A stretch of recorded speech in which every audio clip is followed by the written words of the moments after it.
It is August 6, 2025, and Trump keeps issuing new threats against Russia.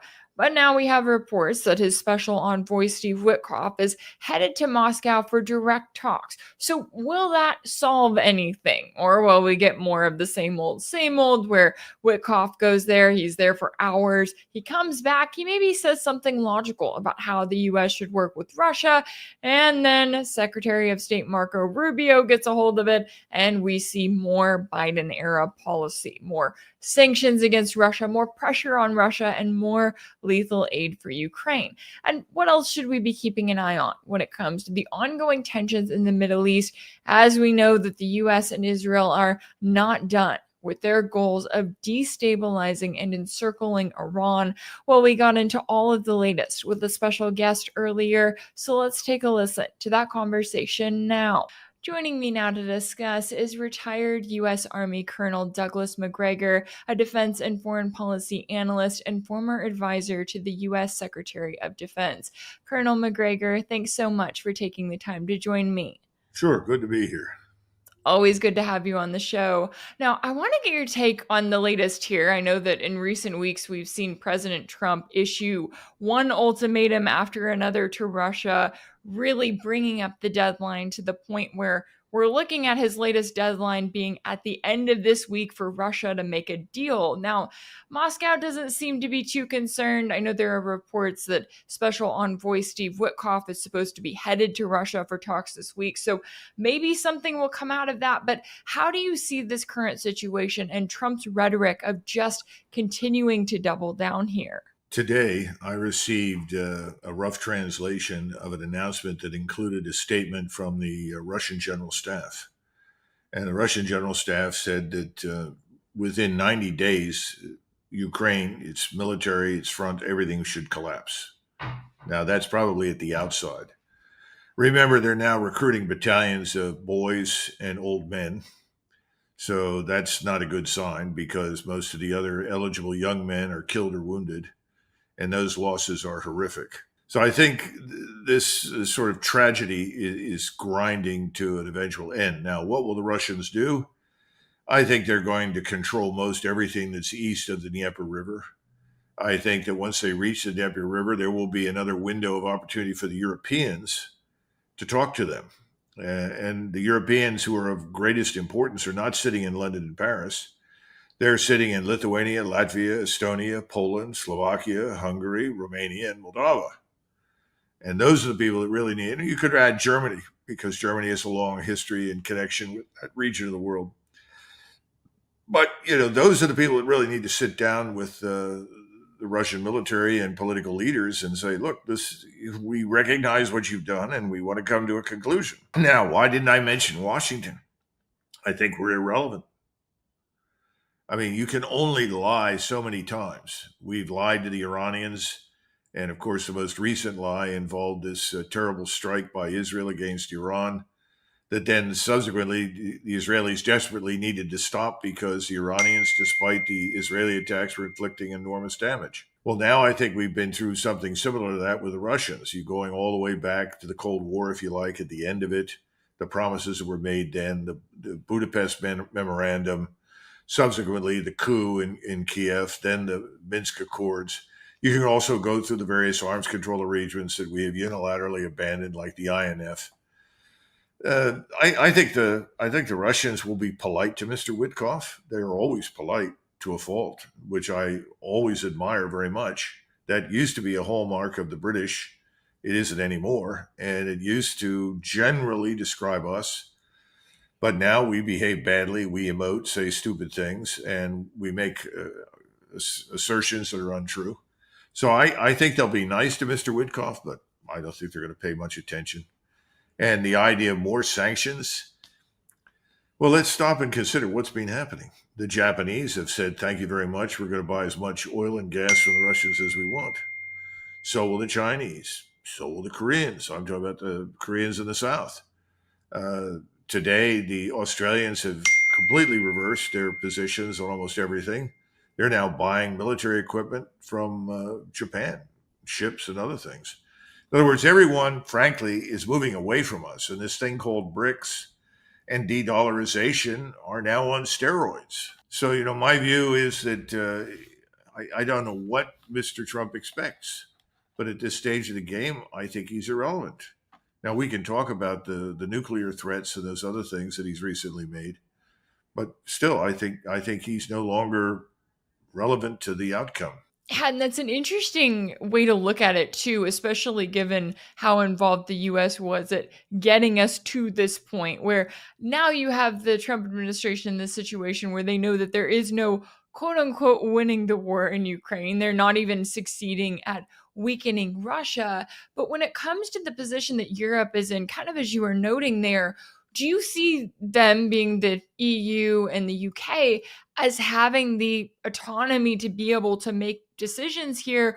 Or does it seem like they're still kind of under the influence of Washington when it comes to the ways in which they negotiate or don't whatsoever with Russia? Well, most of us that voted for President Trump did so because we saw him as the antidote to globalism. He's now transformed into the leader of the globalist cause. Starmer in London, Macron in France, Merz in Berlin. These are card carrying club members of the globalist club. They hate Russia because Russia is a nation that has a national identity. It has a population that Russia wants to protect. It has a culture they want to nourish. People, human beings, we call Russians that they want to survive. And so they refuse to open their borders. Now, they've been very successful, by the way, and I don't think they ever get any credit for this, at how they've managed to assimilate and integrate Muslim populations into the Russian nation. And they've got good relations with the Muslim, Turkic, Mongolian peoples in Central Asia. Again, we never talk about it. We don't bring it up because we don't credit anybody with doing anything right ever, unless it's ourselves. But I think we should understand that. So I think Russia is a success story that if you're a globalist, it must be destroyed. And look at Europe. Right now, England is facing more than just civil unrest. I think they're close to civil conflict. I think we're talking about a rebellion that's going to spread and remove the elites from power. I wrote a piece called Versailles on the Potomac, where I tried to outline what had happened in France in the run-up to 1789. The loss of confidence in institutions, the loss of confidence in the ruling political classes, the loss of confidence in the country itself and its ability to govern, its ability to be productive, and so forth. Then, of course, it's military. They lost confidence in that. I think they're all on the same road right now in Central West Europe. The nations that face less of this or almost none of it are, of course, in Eastern Europe, because there people have protected their populations. The Croats, the Slovenians, the Serbs, the Hungarians, the Poles, the Slovaks, the Czechs, they've all protected their countries. They haven't opened the borders and allowed, this flood of non-Europeans to come in who are not coming in to become part of anything. If anything, they're there to assimilate the people that already live there and establish their own states. So I think all of this is going to work ultimately to President Putin's advantage. But these governments have to change. I think he's exercised enormous patience in anticipation of these changes coming. I think they will come. But right now, we're dealing with the status quo, and the status quo is something that President Trump foolishly has been recruited to defend. In reality, we elected him as the anti-status quo candidate who would lead us out of it. So I don't know what to say except that Russia is going to win this. They will decide the ultimate outcome. They'll set the boundaries, but they're not stupid. They are not interested in governing Ukrainians in the West. They're not interested in governing anybody who's not a Russian. This is more of a Dostoevsky / Solzhenitsyn government and mentality that desperately wants Russia to be secure and safe and productive, doesn't wish anybody else ill, and certainly doesn't want to govern anybody else. But we don't get it. Yeah, the US has its own way of going about things, its own, quote unquote regime change wars, and they don't understand why Russia didn't go into Kiev on day one and take out Zelensky and his team. They don't understand why Russia has fought this war of attrition up until this point. And, when it comes to the US and the way that they do things, going back to a point that you made earlier, with all of these threats, they're not just threats against Russia. You've also got Trump now openly threatening countries that trade with Russia, such as, say, India. You've got Trump on social media criticizing India and saying he's considering raising tariffs for their purchases of Russian oil. And I thought it was interesting that New Delhi fired back and pointed out that the EU was still Russia's third largest trading partner in 2024. So it's always interesting how the US is very particular about the countries that it wants to target. But when it comes to the way that the US is handling things, trying to threaten all of these different countries into submission, to me, that makes it seem like those countries would just want to not work with the US, focus on working with each other and pursuing the further increase of the multipolar world. Is that what you think we're getting to, even if it's not necessarily something that's going to happen overnight? Well, nothing happens along the lines that you just described overnight. India, it's kind of interesting.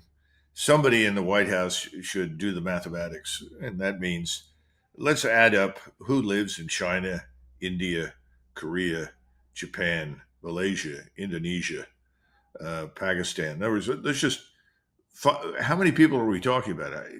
Wake up. this this is the majority of the world's population, and you're bending over backwards to do what? Harm it? It's just self-defeating on a scale that's hard to imagine. But he thinks, I believe, President Trump, in this whole "Make America Great Again," he started from the premise that the America of 1991 was still intact, along with its armed forces. It's not. Our problems here at home greatly outweigh any concerns that we have overseas. There was a time when I think he understood that, and that's when he said, these Europeans really need to be their own first responders. We can't be expected to show up on a moment's notice and defend anybody. It doesn't work in today's world. The problem in Europe, as you know, is that we have lots and lots of nations or states or both that never existed as independent nations or states. I remember when I had to go for the first time to Bosnia-Herzegovina and had to deal with the Clinton administration, kept saying, you understand that Bosnia-Herzegovina, this is not a nation. This is a region. And in the region, you have various people that have lived here for a very long time. And it matters. The history of this place matters. And nobody wanted to accept that. Oh, well, they're all basically the same. I said, no, I think if you sit down with them, they'll explain to you that they're not the same. I mean, this is a stupidity that erupts, and we don't understand that. And as a result, wherever we meddle, we tend to create chaos. And if anybody thinks that the status quo in the Balkans is going to last, they're crazy. So, well, it's been stable for 20 years. 20 years is a fraction of a second in the history of that part of the world. And nobody ever wanted to pay attention to the fact that the Russians have interests there. In fact, one Romanian pointed out to me, he said, look, if you keep pushing this thing, you'll find out who the landlord is down here. It's Moscow. Well, nobody wants to accept that, but it's true. But the view of Moscow is not negative. After all, these are the people that were liberated from the Ottomans. So we have no understanding for any of this sort of thing. So I don't know what we can expect from the United States in the short run, other than more of the same. And that's what we're getting from Donald Trump. Maybe the looming financial crisis will put an end to it, because once things get rough here, everyone will lose interest in everything overseas. But in Europe itself, the Europeans have to get rid of these governments, particularly in France, Germany, Great Britain. And I love Meloni. She's great, but the Italians need much, much firmer leadership if they're going to survive as well. And I think the same thing's true in Spain. These things are going to happen. And I know what will happen in this country when they do occur. Well, that's terrible. In reality, you're talking about governments of national salvation that will come to power, that will save these countries. That's where we're headed. I just don't know when. I feel like Nassim Taleb. Nassim Taleb, I'm a great admirer of his. He's always being attacked. But people say, now come on, you say we're going to have this financial Armageddon. When's this going to happen? And he says, well, I can't give you the exact date, time, and hour, but it's coming and we're closer than we've ever been. He said that back in March. He's right. I think the same thing is true in the countries I just described. You're about to see dramatic change in these places. And a lot of it is not going to be what people want to watch on television. I'm sorry. If these people are going to survive, it's going to be rough. And Russia is not the enemy. And I think that's what people are going to increasingly discover. It isn't.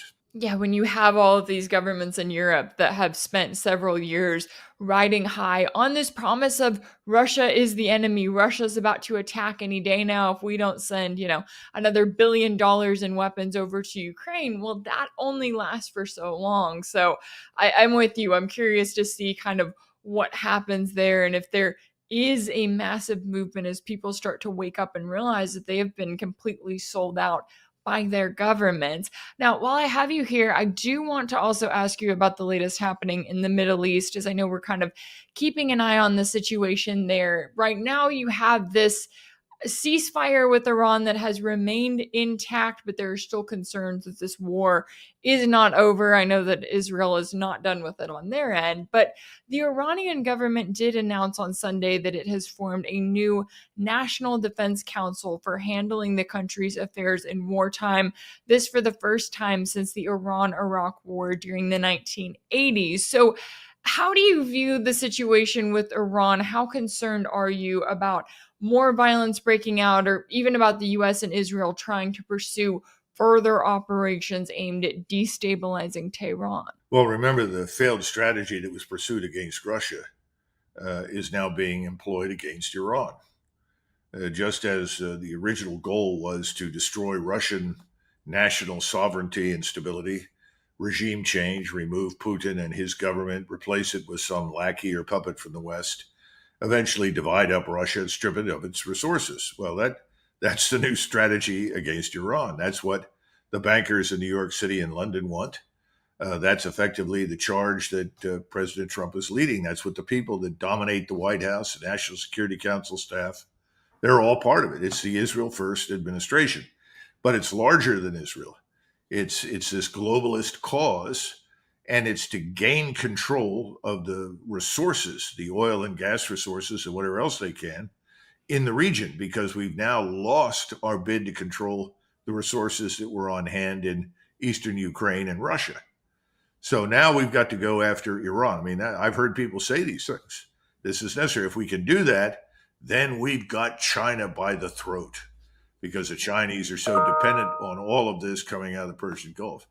I mean, this just goes on and on and on. I mean, you read the stuff coming out of Rand, the Brookings Institution, all these things are so depressing because it's all the same crap recycled over and over and over again. Now, none of this has, I think, really much chance for success. But what are we seeing in the Middle East? It's not just Israel and the Greater Israel Project, which is a component part of this.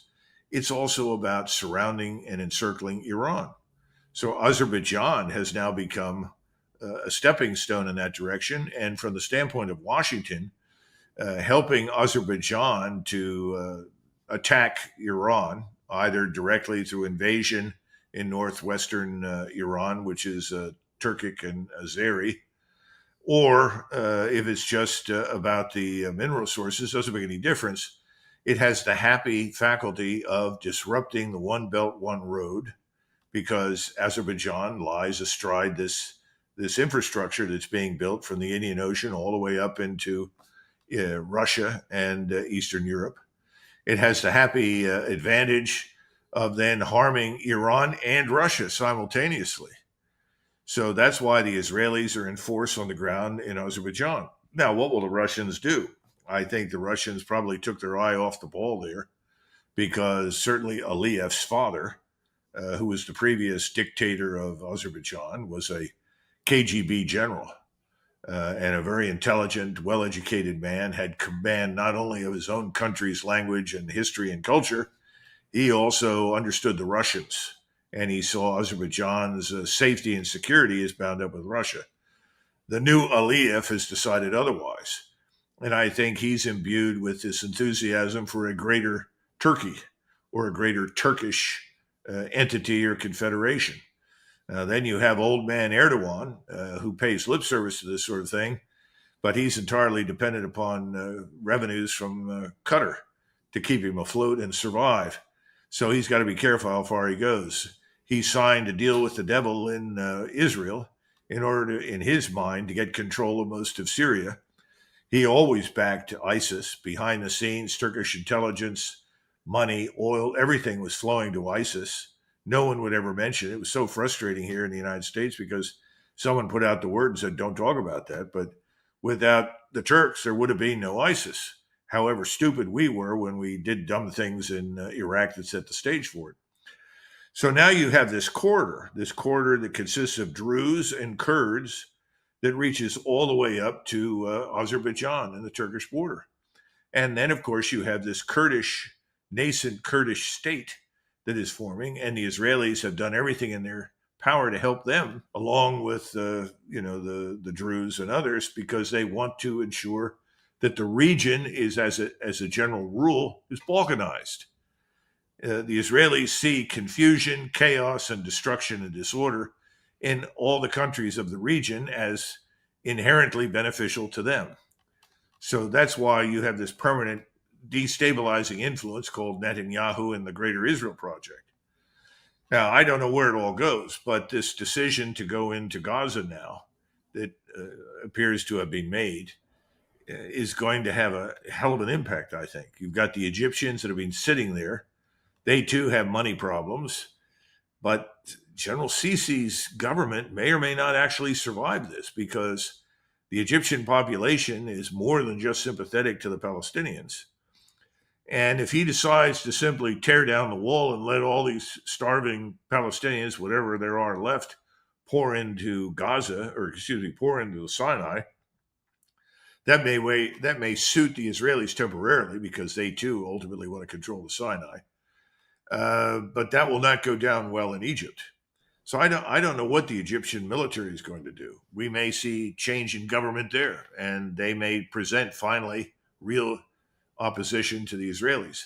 When that happens, what do? Because we've been bankrolling both states, both the Israelis and the Egyptians, with billions of dollars for decades in order to hold together this 1973 peace accord. Well, that's effectively dead at this point. So what are we going to do? Are we going to attack the Egyptians in support of the Israelis? I suppose that's true. Then the question is, what do the Russians do? Because the Russians had good relations there. The Egyptians had good relations with them previously. The Chinese actually have moved in, and both with investment and military power, to conduct joint exercises. So that's another open question. That's one front. Then you go back to the troubles in the West Bank and Jordan, which is a tinderbox. Jordan is a place that everyone wakes up every morning and is always pleasantly surprised it still exists because no one knows what to do without it. And I already mentioned Syria. That's a catastrophe. This man, I've forgotten his name, who was put in power, who's a former Al Qaeda and ISIS leader, who President Trump has called a fine young man with a lot of potential. He has aspirations to do things that I guess Erdogan supports that could be devastating. It's already killing Christians and Shiites and Alawites and Armenians and anybody else he can annihilate. So we've got chaos in the region. The Israelis are trying to make it work for them, and they need us to back them in order for that to happen. I don't think it's going to work out because I don't think the Russians are going to permit it in Azerbaijan. They have a big stake in the One Belt, One Road, as do the Chinese. So I don't think that's going to be allowed to happen. I don't think they want to allow the oil and gas fields and mineral sources in Iran to fall into the hands of the Israelis and by definition us. So we have multiple wars shaping up nicely, and I can't predict the absolute outcome, but I can tell you this: we are not prepared to fight a high-end conventional war against anybody. Absolutely. That was an excellent breakdown when it comes to everything happening in the region. And I think a good reminder, too, that every country has an impact on the next one, right? One thing happens and it's just like the dominoes come tumbling down. And I'm curious to see how involved Russia and China get how involved they can get, right? Because as we saw in Syria, to a certain extent, they can only do so much. And the US got its way in Syria. The question is going to be, where else is it going to get its way? And then, of course, the reminder of that growing multipolar world and how it fights back. I know that there is certainly a lot at stake here all around, and I really appreciate you taking the time to join me today to break down all of the latest here. Retired U.S. Army Colonel Douglas Macgregor, a defense and foreign policy analyst and former advisor to the U.S. Secretary of Defense. Thank you so much for your time and insight. Sure. Thank you, Rachel. Good to see you. If anything in this video resonated with you, be sure to like it, share it with your friends, leave a comment. And as always, don't forget to subscribe. And if you want to keep up with all of my work, make sure that you're subscribed to my page on Substack. That's rachelblevins.substack.com. That's where you'll find ad-free videos and new weekly episodes of my exclusive series for paid subscribers called Sanction. You can also check out Sanction over on my page on Patreon. That's patreon.com/Rachel Blevins. As always, thank you all so much for all of your support, and I'll see you next time.